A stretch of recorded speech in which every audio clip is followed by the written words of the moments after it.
Mm.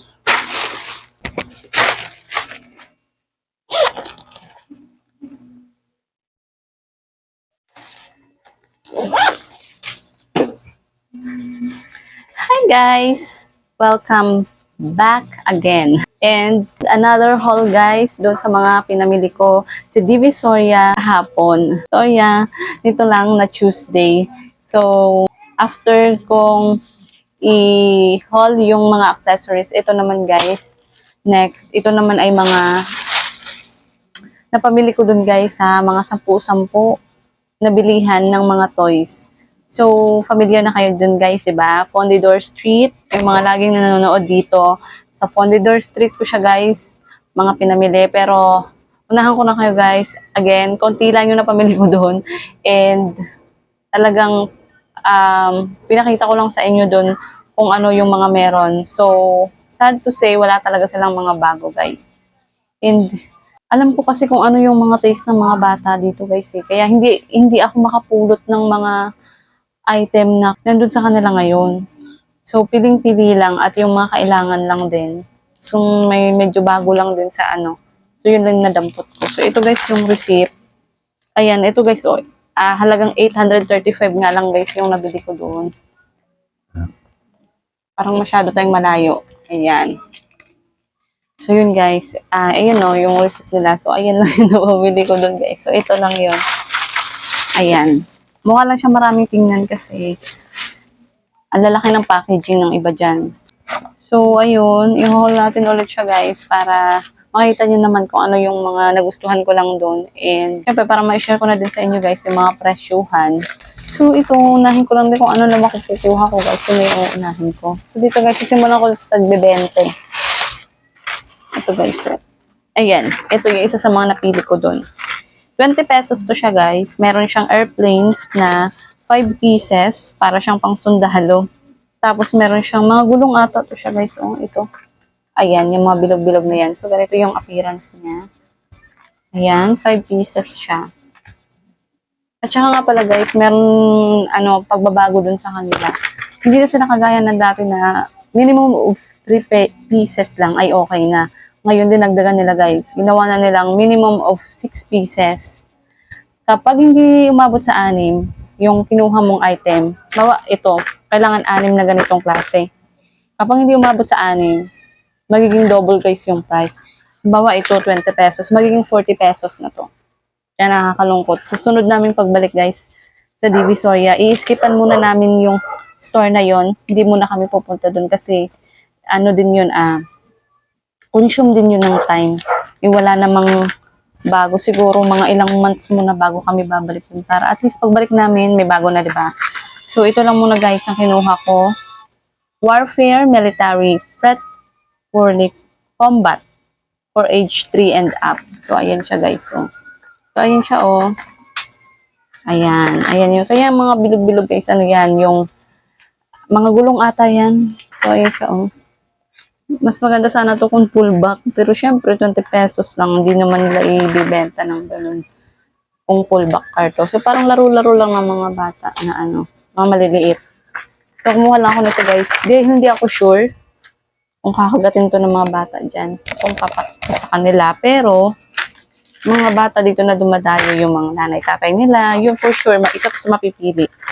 So, 6 lang ang kinuha ko nito guys. Para lang ma-reach ko yung minimum. Ayan. Parehas lang mga ata itong kulay. May parehas lang ba? Ay, hindi. Dito, walang red. Ito may red siya. Ayan. Tapos walang white. Dalawa yung red dito. So, ayun siya guys. Isa, dalawa. Then, 3. To, 4. 5. 6. Ayan. 6 pieces to guys. Sado ko naman natin yung mga price. Diyan na lang muna yung resibo. And then guys, may nakita ako dun sa kanila guys na jumping rope. So, nagkaroon ako nun dati guys. Medyo matagal ko yung nabenta. Pero, ngayon kasi kakaiba siya. Matagal na din naman akong hindi nakapagbenta ng jumping rope. So, ngayon medyo kakaiba kasi siya. Ayan siya guys. So, ganyan siya. Di ba ang cute? Ayan, maninipis lang siya na para siyang rainbow siya dyan. Ayun, silicone, parang may silicone siya na nakakover. Tapos meron na siya sa loob. Ayan. So, kumuha na ako nito. 10 piso lang naman isa. So, ayan. 10 piso. And then, ito yung mga colors niya, guys. Kumuha ako nito ng 12 pieces. Ayan. Tigiwa 1 dozen lang. Ayan. Blue. Mayroon tayong green. Another blue. And pink. Ayan. Kumuha tayo ng pink. And then, yellow. Ayan. Pare-parehas lang sila, guys, ng ganito. Iba-iba lang yung mga handle nila. Ayan. So, ayan sila, guys. And 1 dozen ito. Ito yung iba. Ayan. So, ayan. Sana mapagkasya ko to dito sa ano. Sana ma-display ko siya lahat. Para mas maganda kasi pag na-display lahat. So, eto na, guys, ang sinasabi kong water gun. Here. Ayan, guys. So, di ba iba yung water gun ko doon na pinakita ko doon sa huling ano ko, vlog na water gun sa title. Ito, mas maliit. Pero, ayan siya, oh. Hindi na siya kita yung ano. Sa ganito siya, guys. Ayan. Ito yung mga colors niya. 10 piso isa nito, guys, ha. Meron siyang green. Ayan. 3 kulay ata to siya, eh. And yellow yung isa. So, dumampot ako nito, guys, ng 20 pieces. Ayan. 20 pieces yung kinuha ko. Kasi, baka mabenta talaga yung water gun ngayon, eh. Yun nga lang, may mga dala-dala dito. Gusto nila malalaki. Walang, maka-order na lang ako, guys, sa online. Or sa pagbalik na lang kung mabilis mabawasan itong mga paninda ko. Makakabalik agad. So, ayan. Ayan, 20 pieces lahat to. Nakukita na kami sa ano, jumping rope. Ito pa.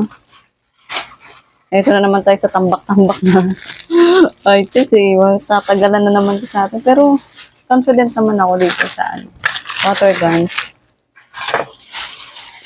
At saka, ito pa pala yung ano. Affordable naman, guys, yung mga paninda ko dito. Pero grabe yung effort namin dito pag namimili. Sobrang init, sobrang grabe talaga, guys, yung effort namin dito pag namimili. Wala naman kasi kaming service, commute lang, kaya mahirap. Kaya minsan, gusto ko man ibaba yung price. Parang naiisip ko, grabe yung pinagdadaanan namin kapag namimili kami. Hindi ko na kayang ibaba pa yung presyo. Hanggang doon na lang talaga. Tapos, eto, guys, di mawawala to. Doon sa 10-10. Tatlo na lang yung kinuha ko nito, guys. So, pwede naman siya. Ito ata, hindi naman nila inano. Okay naman, kahit 3 lang to. Yung iba lang talaga mga laro-laruan doon. Kailangan 6. And, again, guys, ano pala yung price nito? 55. 55 pesos for 24 pieces na siya. Ayan. Sobrang mabenta nito sa akin kaya hindi pwede mawala. Tapos, guys, ito. Ayan, lumaki yung packaging nila. Mga blocks yan siya.